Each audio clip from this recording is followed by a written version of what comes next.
Welcome back to the Less Insurance Dependence Podcast. I'm your host, Don Adeesha. It's great to have you here. Today, we're talking about a part of marketing that often gets overlooked: conversion. A lot of dental practices focus heavily on getting more traffic, more clicks, more people to the website. But the real question is, once those people find you, are they actually taking the next step? Are they calling? Are they scheduling? Are they becoming the kind of patients your practice wants more of? So today, I'm joined by Naren Arulrajah, founder and CEO of Ekwa Marketing, to talk about what helps turn online traffic into non-insurance driven patients, why call handling matters just as much as marketing, and where many practices may be losing good patient opportunities without realizing it. Naren, welcome back to the show. This is going to be a wonderful conversation, Don. I'm looking forward to it. What conversion tactics help turn online traffic into non-insurance patients? And the reason I'm really excited about this is, just like dentistry is this huge science and people have, mastered it. I have friends who have mastered it for 10, 15, 20, 25, 30, 40 years. You can master marketing, and there are some fundamentals. And of course, thinking about conversion, what is conversion? Conversion is when somebody takes one step, what percentage of them go on to the next step? Like, for example, if somebody goes to your website and they leave, they're not converting, versus they go to a second page, they are starting to convert. They go to the contact us page, they're starting to convert. They call your phone, they are converting even further. So you want to make sure every one of these steps are optimized. And there are a lot of blocks that can stop you from doing really well. So, I'm really glad we're going to talk about those blocks, those conversion traps or conversion challenges, and then hopefully you can overcome them after this episode. One of the biggest conversion challenges there are is that practices often think that they need more traffic. But is traffic really the main issue when they're trying to attract more non-insurance patients? That's a wonderful, wonderful, wonderful question. Practices often think they need more traffic, but traffic is not the main issue. And let me kind of explain what I mean by that.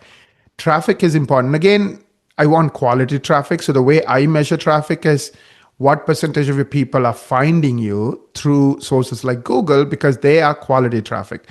They typed in dentist near me. They typed in dental implants. So two things I look at when it comes to quality of traffic is how many keywords and phrases that I care about for the services I do am I showing up for at the top of Google, meaning top 10. And when I say Google today, it means Google SEO, Google Maps, Google AI Overview. By the way, Google said 2.5 billion people use AI Overview. That's 3 times as many as ChatGPT every single month. Now, of course, ChatGPT is not just used for search, it's used for, reading a document, summarizing it. So definitely Google's AI overview numbers are, I would say, 6-7 times bigger than their next competitor. So Google AI Overview also comes into the Google Analytics report, and then finally Google AI Mode. So doesn't matter which way people are finding you, Google still controls 95% of the market. Where do you stand? Are you getting quality traffic? How many keywords are you showing up for? And how many people are finding you through Google? And many of our clients are seen 30, 40,000 times, some even 60,000 times. Of course, when they start with us, they're seen like 0 times or 100 times. And then slowly but surely, when you work on it, it compounds. It doesn't grow like 10%, 20%. It goes from 300 to 20,000. So it literally goes up 70x, 7,000%. So look for the quality and the quantity of traffic. So that's something I would look at. And then the other thing I would look at is, especially if you want to really get patients who are not asking the question, is it covered by insurance? Because they are coming to you regardless. They're just coming to you because it's free dentistry in their mind. So if you want to attract those high value, high margin patients who are going to do bigger cases, who are going to accept treatment, who are going to invest in their dentistry, then I think I also would look at things like reputation. Are you getting 10 or more 5-star reviews every single month on Google?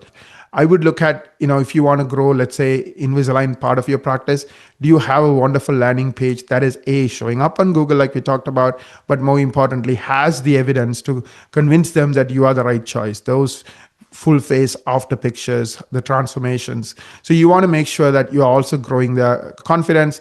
You want to make sure people trust you. That's where the Google reviews come in. Another way to earn trust is awards. So if you have won any awards, highlight it on your homepage. We have done studies and we know people who have won awards tend to convert sometimes 50% more than people who have not. Just that award being featured, people trust you implicitly. So I guess if I were to leave you with one thought, it's not about how many people are coming to you. Yes, that's important. We talked about it, the quality and the quantity of traffic and where it's coming from. But more importantly, are you attracting the right patients for the right stuff? Are you growing their confidence? Are you showcasing your reputation? So these are all important factors when you look at how to grow your practice. Right. Now you have attracted the right patient, the right traffic. Now the next part of the problem is calls. So why does call handling matter just as much as the marketing itself? Yeah. Number one, people today, at least when it comes to dentistry, book their first appointment after making a phone call. At least 85-90% of the people. Why is that? Just like your relationship with your primary care doctor is important, so is a dental relationship. I think most people, especially I would say the millennials and even the older generation, especially after COVID, know the importance of dentistry. Of course, there are some people who don't go to a dentist either for money or for pain, so I'm not talking about those people. I'm talking about the others who do value dentistry. So the reason they call is they want to make sure they made the right decision. They don't want to waste their time, book an appointment, come there and find out it's the wrong dentist. So they're calling to reaffirm everything they saw on Google, everything they saw on your Google reviews, everything they learned about from your website. They want to make sure these are for real. They want to make sure they didn't miss anything. So they're calling for that final check. So a lot of the way that people are looking at the call is, it's a validation. It's a validation that I made the right call, assuming you have world-class marketing, some of the things I alluded to already.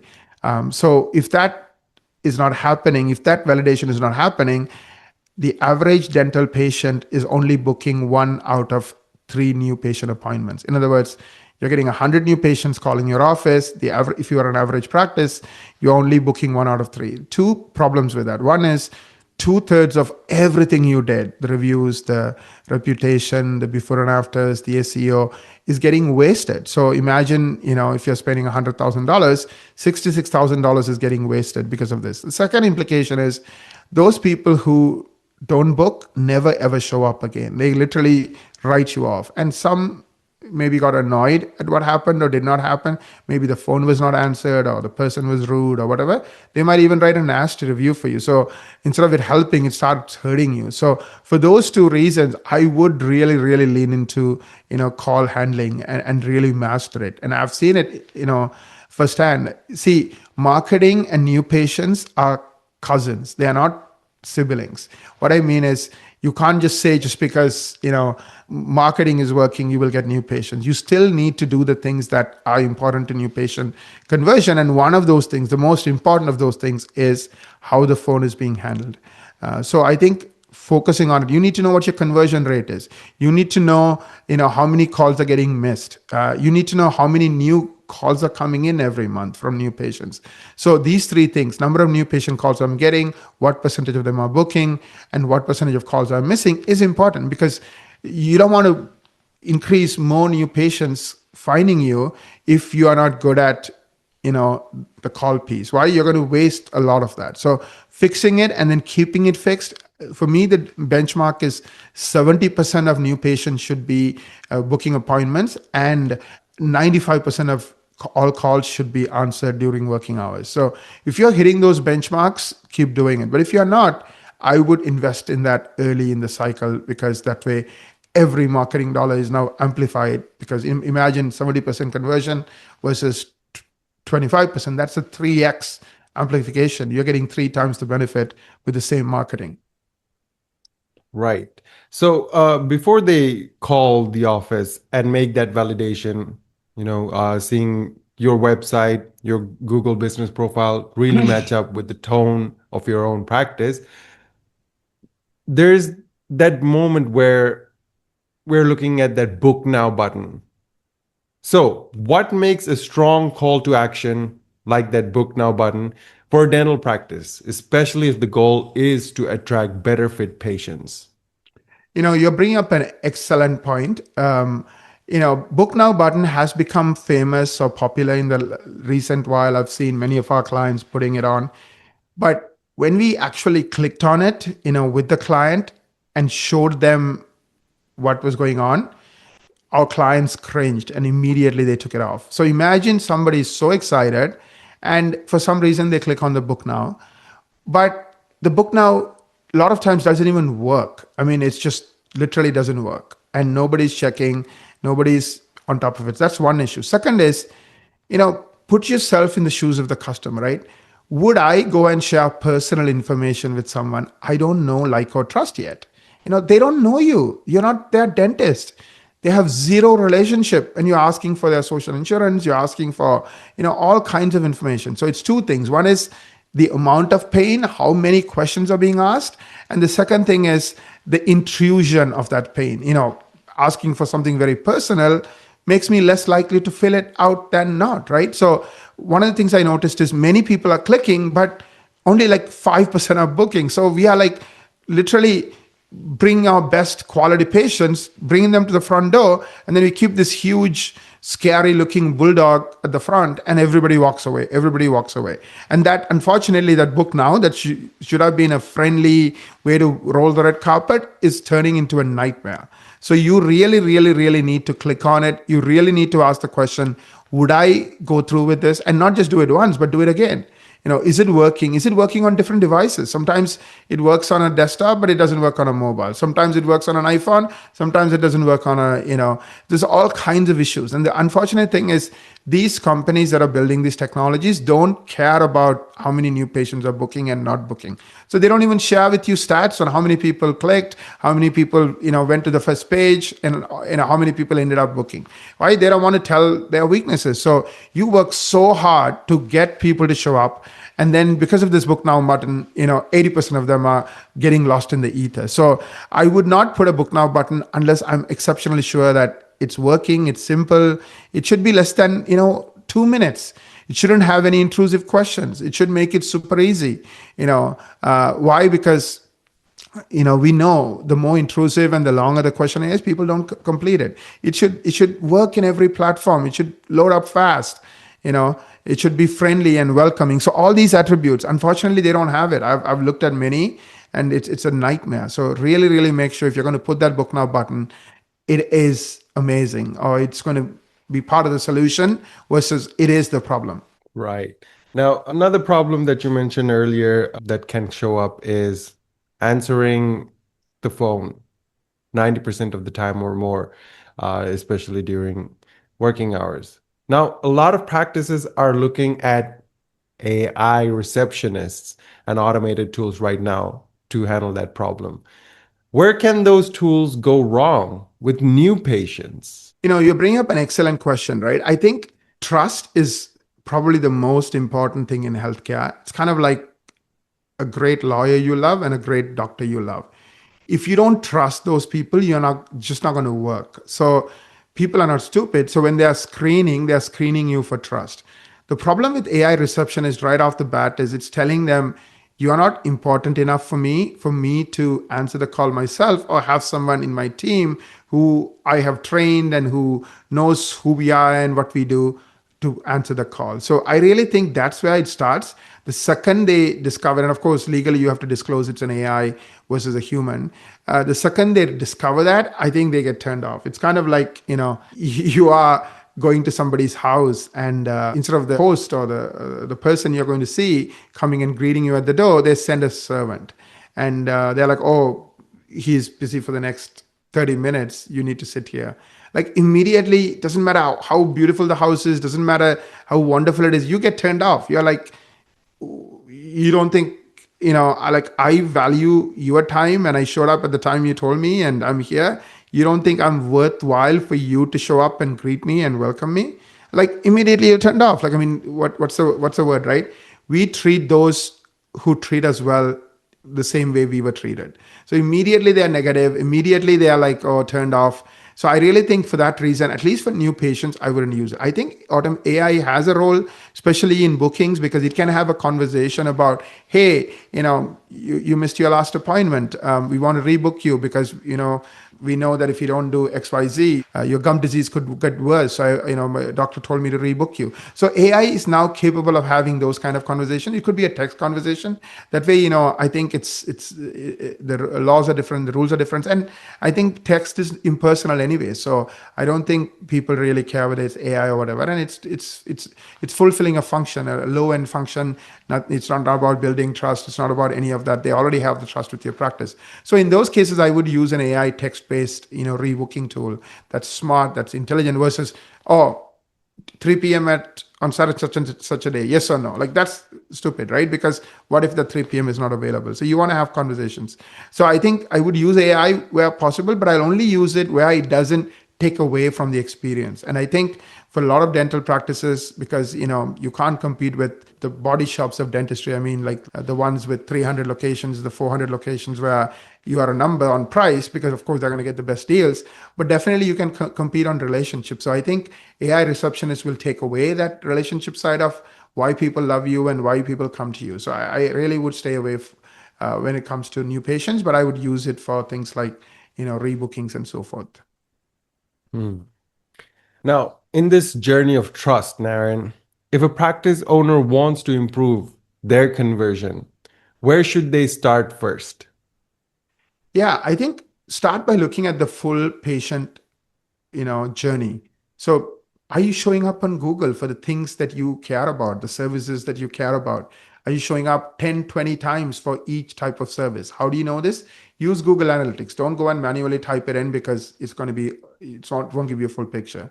And if you type in dental implant and you're seeing 30 different keywords or even 20 different keywords that are showing up in the top 10 results related to dental implants, you know what? Now people are finding you for dental implants. Same thing for Invisalign, same thing for sedation, whatever that you care about, or even emergency. So for those groups of those things you care about, are you showing up for 20 to 30 different keywords? So that's point number one. Then we talked about all the things that are hurting you, like the book now button that turns people off, get rid of it. If your website doesn't load fast enough or doesn't work on every device, drop it. Google provides you tools like, Google Lighthouse, Google CRUX tool, all kinds of tools to look at the customer experience and tell you, yes, this website is doing all the things it's supposed to or not. So if Google is giving you a low score, fix it. Now it's a lot of work. That's why we have an army of people, around 300 people working on this day and night, working on all parts of this entire patient journey. But someone's got to do it. So that's where I would start. Then look at the conversion rate, like we talked about, right? The number of new patients who are calling, number of them booking, number of them not booking, that's the conversion rate, the percent who book. How many calls are not getting answered during office hours, that's a percentage of missed calls. Again, you want that to be less than 5%. You want the conversion rate to be higher than 70%. And finally, look at the cost of a new patient, right? You want to know if you're driving new patients in 3 different methods, how much does that new patient call cost you? So having different tracking numbers and being able to quantify and say, okay, this patient is costing me, $70. That patient is costing me $300. So now you will put more money into the $70 patient. Why? Because you can get 3 patients for the price of 1 versus the $200 patient, right? So knowing that, those are the key things I would start with, and I would massage them. Now, of course, if you want some serious people who know what they're doing to do a comprehensive research, then book a marketing strategy meeting. Recently, I saw a Google review about how much they learned and how much they benefited from this meeting. The link is lessinsuranceDependence.com/MSM. Book that meeting and it'll help you fine tune what you're doing. It'll help you find your gaps, find the things that are holding you back. And of course, once you have the report from us, we spent 6 hours creating it, then you can decide what to do with it, whether to take action, what to fix, and so forth. But at least that 1 minute you spend booking that meeting would pay off in spades. And you have this document, you can now smartly work on the things you need to work on. All right. Thank you, Naren Arulrajah, for this wonderful conversation. Now, for our dentists listening in, take a moment after this episode to look at your website, your calls to action, your book now button, perhaps. And really ask yourself, are we making it easy for the right patient to choose us? And if you want help answering that question, go ahead and book that complimentary marketing strategy meeting at lessinsurancedependence.com/MSM. I'm going to repeat that one more time. lessinsurancedependence.com/MSM. Thank you for listening to the Less Insurance Dependence podcast. I'm your host, Don Adeesha, and we'll see you on the next one. Take care.